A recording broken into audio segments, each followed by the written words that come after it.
I was 62 years old the night I heard the kind of words no mother should ever have to carry. It was just a few days before Christmas. I was in the laundry room, folding warm towels that smelled faintly of lavender. The dryer hummed behind me, and for a moment, life felt ordinary, quiet, almost safe. Then I caught the sound of voices drifting from the hallway. My son's voice, my daughter-in-law's voice. At first, I didn't pay attention. I thought it was just the usual chatter about bills or schedules. But then I heard it, the kind of sentence that freezes your blood in your veins. My own child, the boy I once held through fevers, the man I once believed would always protect me, was saying the world would be easier if I wasn't here, if I were gone. The towel slipped from my hands, heavier than stone. My knees wobbled as if the ground beneath me had given way. I waited for a laugh, some sign that it was a cruel joke. But the silence that followed told me it was no joke at all. It was truth spoken without hesitation.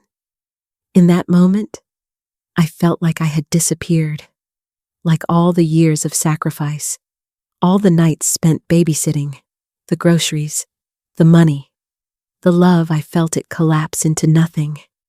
My chest ached, but no tears came, only a hollow emptiness, sharp enough to hurt more than any scream.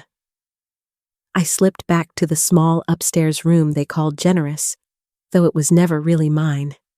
Sitting on the edge of the bed, I let the words echo inside me.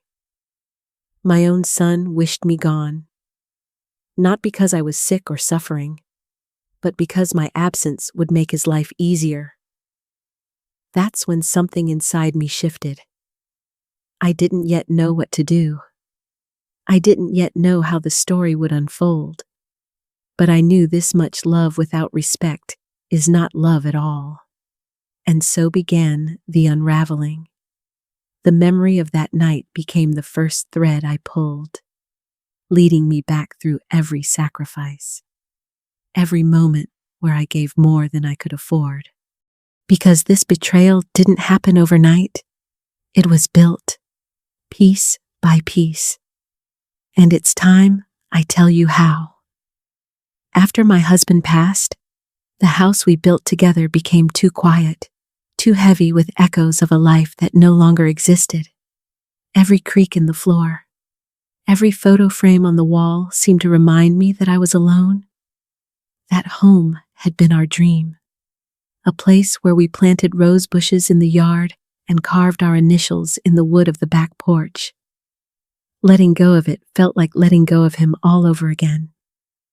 But when Josh and Emily started talking about a bigger place for their growing family, I convinced myself that my sacrifice could become their beginning. I sold the house Richard and I had poured our lives into and handed over $12,000 to help them move into theirs. It wasn't the first time I put my own needs on hold. When Josh lost his job years earlier, I canceled the cruise Richard and I had planned before his illness. The tickets were still tucked in a drawer, a reminder of a trip never taken.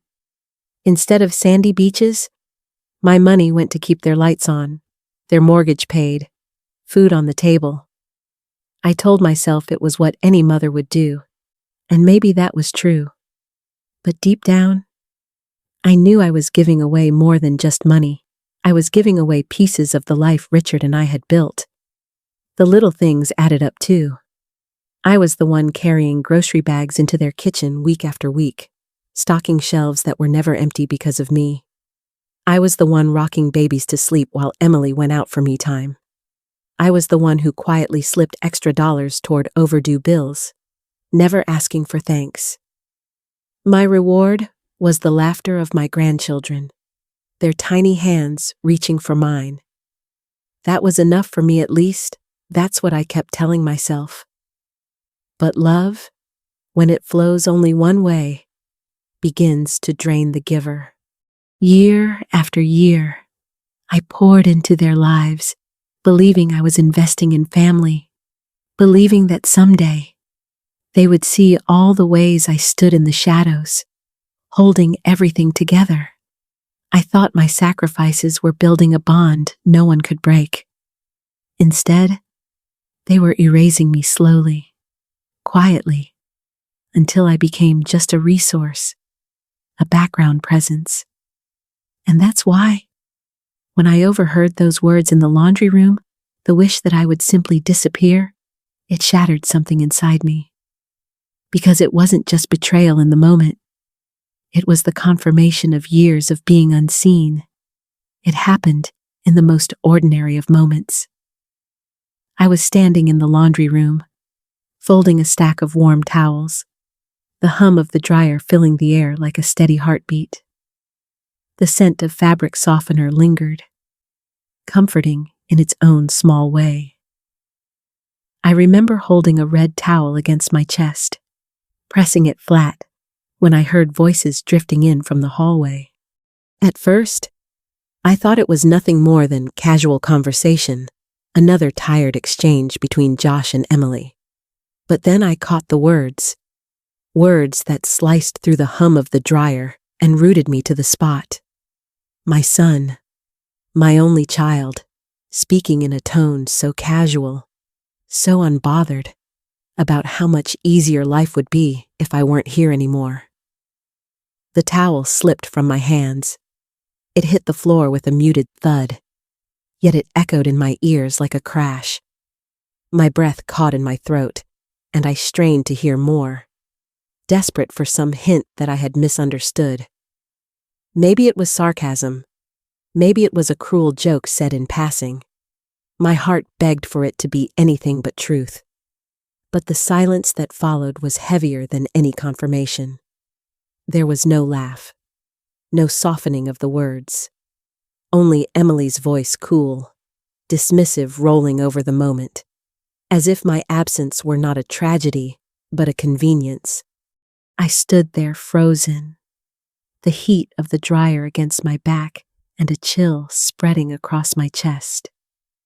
My knees weakened, and I pressed against the counter to steady myself. My mind raced with memories, the sleepless nights when Josh was sick as a boy, the times I worked extra shifts to pay for his school supplies, the moment I handed him the keys to a house I had helped make possible. All of that, every sacrifice reduced in an instant to the weight of being unwanted. I wanted to storm out, to confront them, to demand an explanation. But I couldn't move. I couldn't speak. I felt invisible, as though I had already disappeared and they were merely acknowledging it. That was the moment something inside me cracked.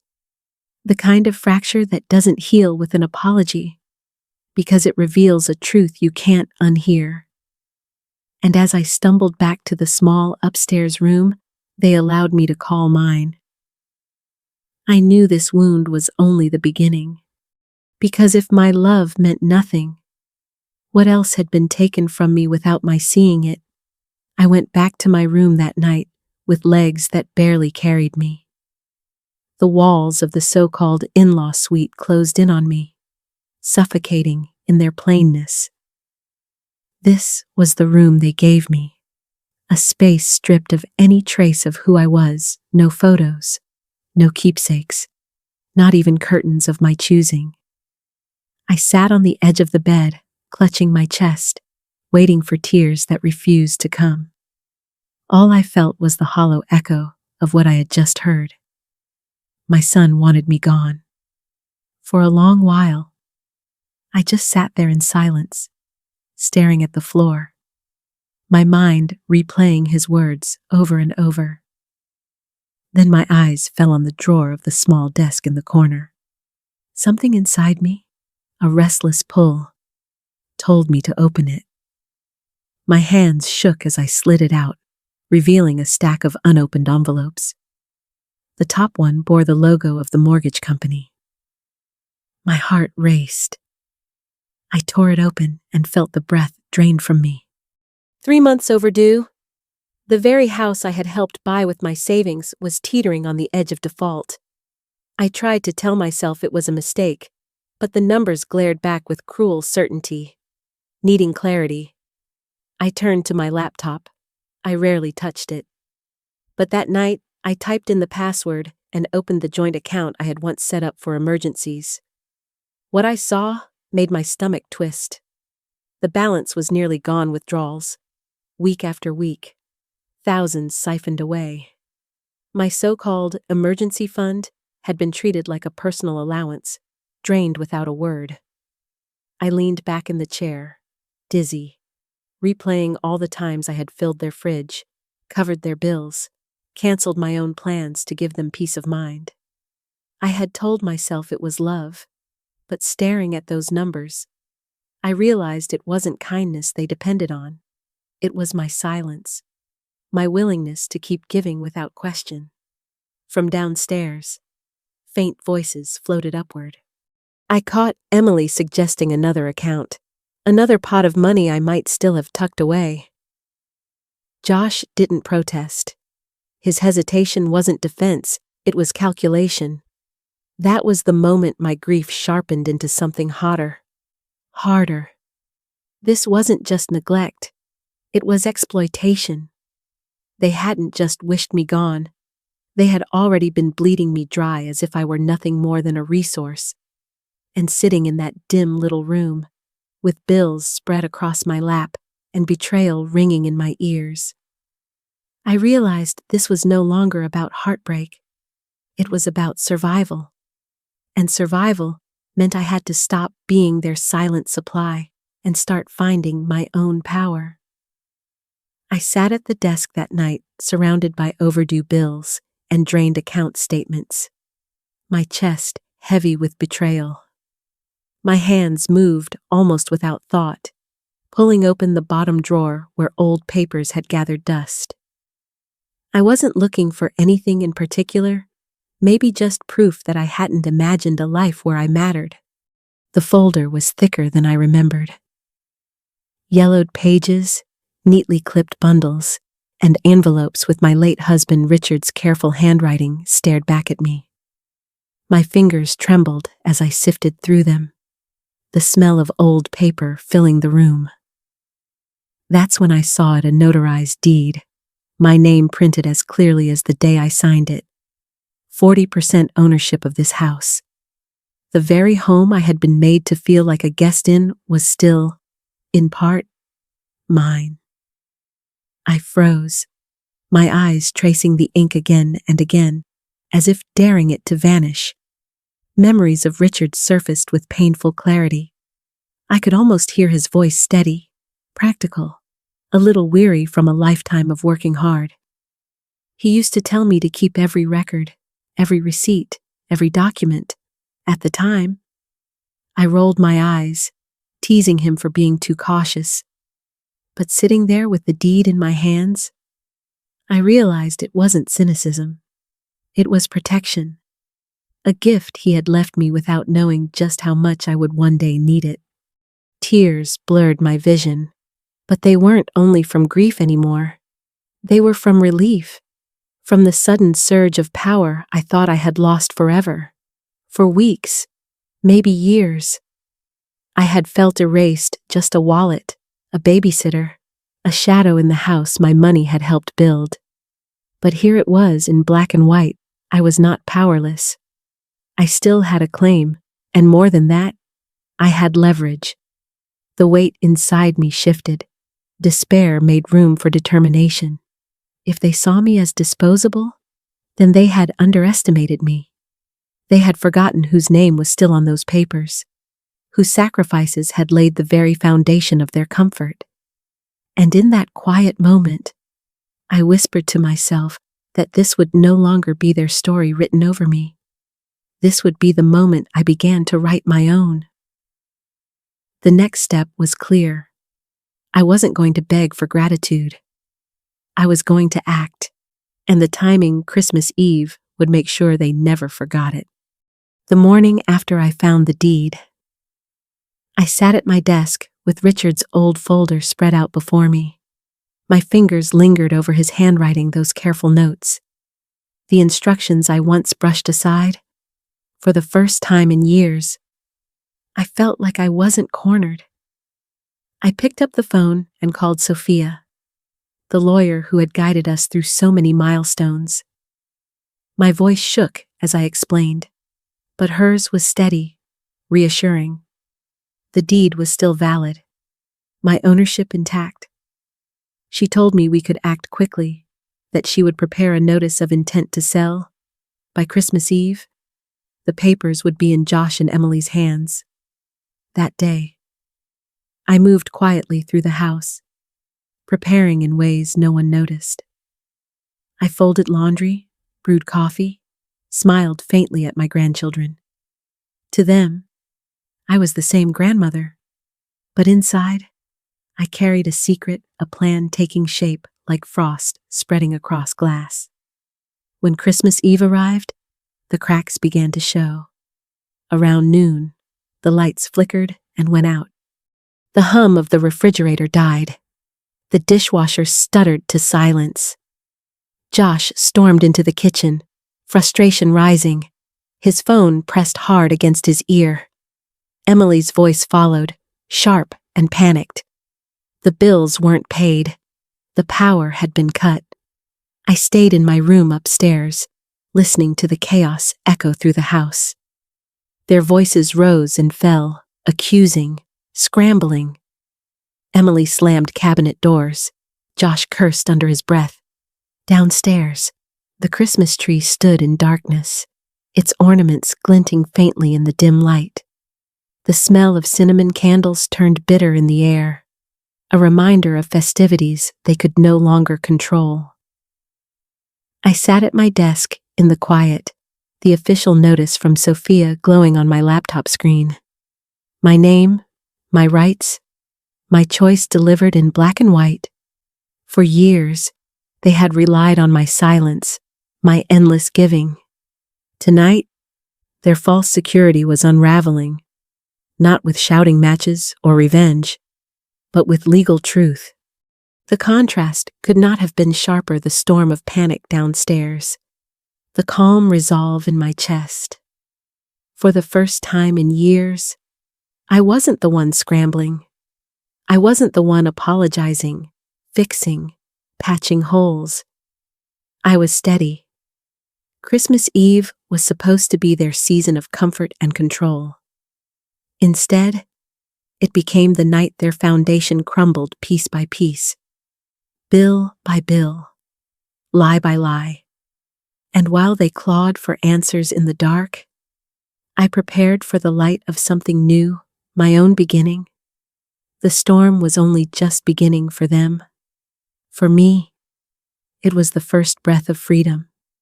I moved through the house like a shadow, unnoticed in the storm of arguments downstairs.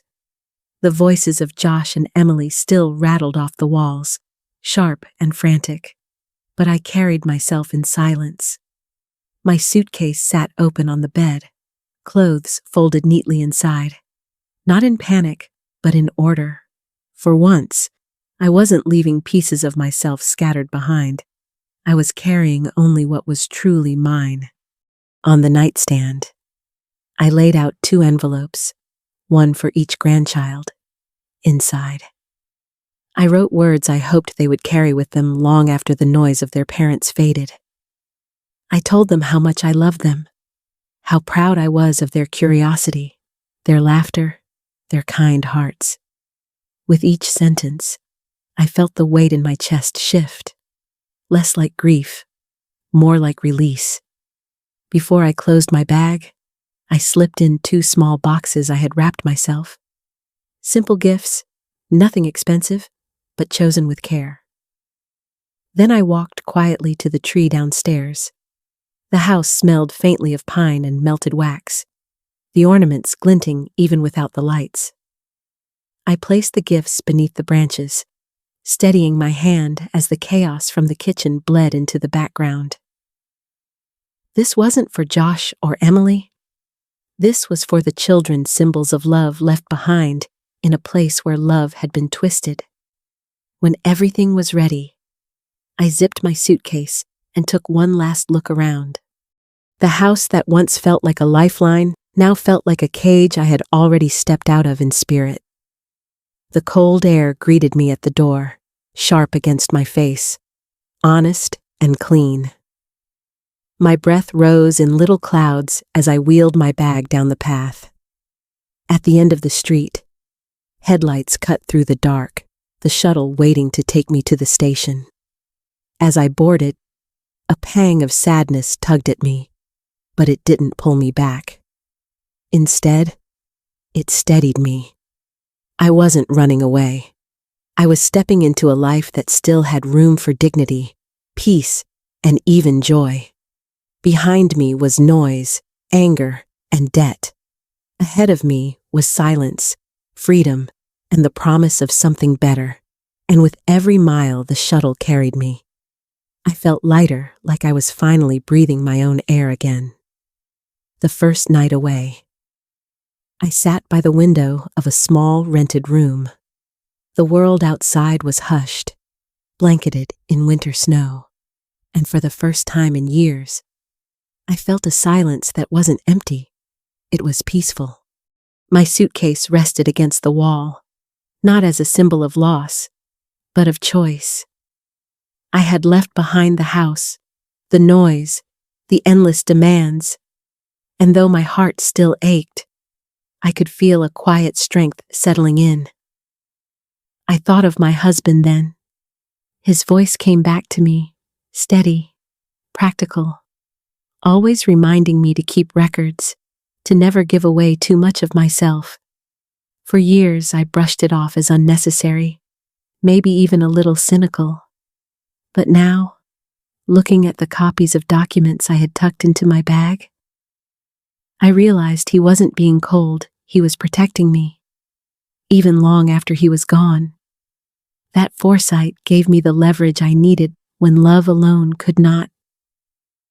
My mind wandered to my grandchildren. Their faces were the hardest to leave. I could still see their wide eyes lighting up when I told them bedtime stories, or the way they curled against me when the world felt too big for them. They didn't ask for the chaos they were born into, and my love for them has never been conditional. That's why I left letters, why I placed small gifts beneath the tree tokens of a love that endures even if I'm no longer in the house. I pray that one day they will understand that leaving wasn't abandonment, but a way to show them what self-respect looks like. As I sat there, the truth hit me. I had spent decades confusing sacrifice with love. I thought giving until I was empty was proof of devotion, but real love isn't about erasing yourself. Real love requires boundaries, respect, and mutual care. Without those things, love turns into chains.